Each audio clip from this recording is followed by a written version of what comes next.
आपके चरणों में कोटि कोटि प्रणाम। गुरुजी, मेरे शरीर के पति देव जी 7 महीनों से वृंदावन वास कर रहे हैं और रिक्शा चला रहे हैं। हम भी उनके साथ साथ वृंदावन वास करना चाहते हैं, लेकिन वो आज्ञा नहीं दे रहे। कृपया मार्गदर्शन करें। किसका प्रश्न है? उनकी आज्ञा की इसमें जरूरत भी नहीं है। जबरदस्ती रहना चाहिए।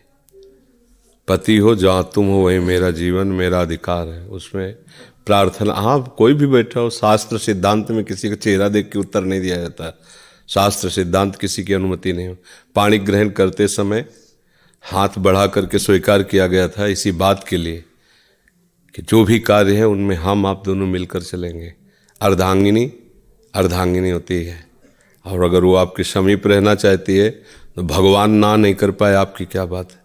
सीता जी के लिए बहुत बड़े बड़े महापुरुषों ने, जनक जी और बड़े बड़े ज्ञानियों ने बैठकर सवाल लगाए, कुछ दिन अयोध्या रह लेना, कुछ दिन जनकपुर रह लेना, कभी कभी इधर कभी कभी उधर, आपके लिए तो वनवास नहीं है। प्रभु ने भी कहा कि हमारी आज्ञा है आप यहीं अवध में रहो, गुरुजनों के पास रहो, माता को बहुत संतोष मिलेगा, क्योंकि हम जा रहे हैं तो कौशल्या माता को कम से कम आप रहोगी, तो दोनों पक्ष में प्राण बने रहेंगे सबके। जानकी जी ने कहा प्रभु आप ऐसा कैसे कह सकते हो? क्या तन के बिलक करके छाया को रखा जा सकता है क्या? नहीं रखा जाता। क्या मछली को जल से अलग करके जीवन दान दिया जा सकता है क्या? नहीं दिया जा सकता। तो प्रभु बस मुझे ना चक्रवर्ती सम्राट महाराज का महल अच्छा लगेगा और ना महाराज जनक जी का महल अच्छा लगेगा। आपके चरणों की समीपता यदि कुछ साथरी में व्यतीत करने को मिलेगी तो उसके सामने सब तुच्छ है। मुझे कुछ नहीं चाहिए। किसी के रोके नहीं रुके।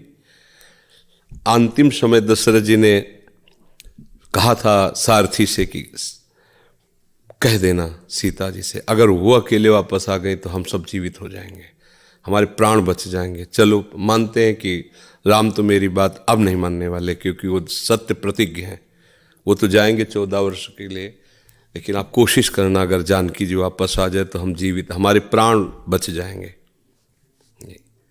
तो शास्त्रीय सिद्धांत भी है और व्यवहार में भी है, ऐसा नहीं है। आप वृंदावन वास कर रहे हैं, हाँ अगर पत्नी की अनुमति है कि हम अपने बच्चों या माता पिता की सेवा में आप जा सकते हैं तो फिर बात अलग। पत्नी कह रही हम साथ रहना चाहते हैं तो फिर आप उस पर शासन नहीं कर सकते, फिर आपको तो साथ ही रखना ही होगा। ये शास्त्रीय सिद्धांत है। जैसे वानप्रस्थ, ब्रह्मचर्य, गृहस्थ और वानप्रस्थ। जब वानप्रस्थ की बात आती तो उसमें ये बात आती कि पत्नी से पहले आज्ञा लीजिए।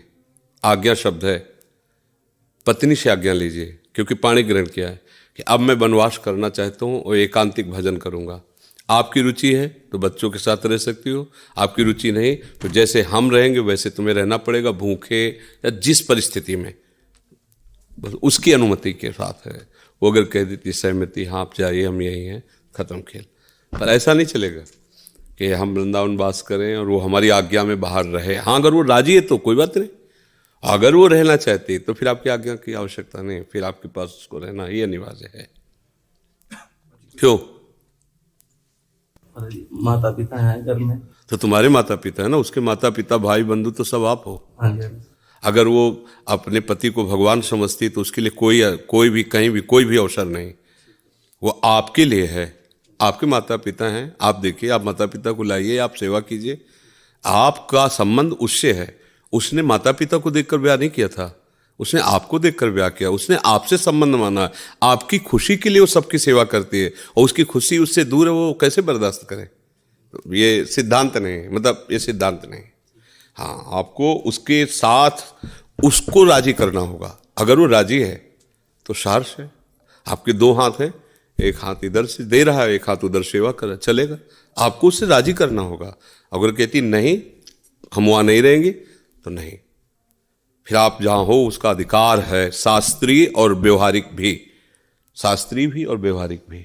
वो आपके माता पिता की दासी नहीं है, वो आपकी दासी है। आप जहाँ हो वहीं उसकी सेवा है।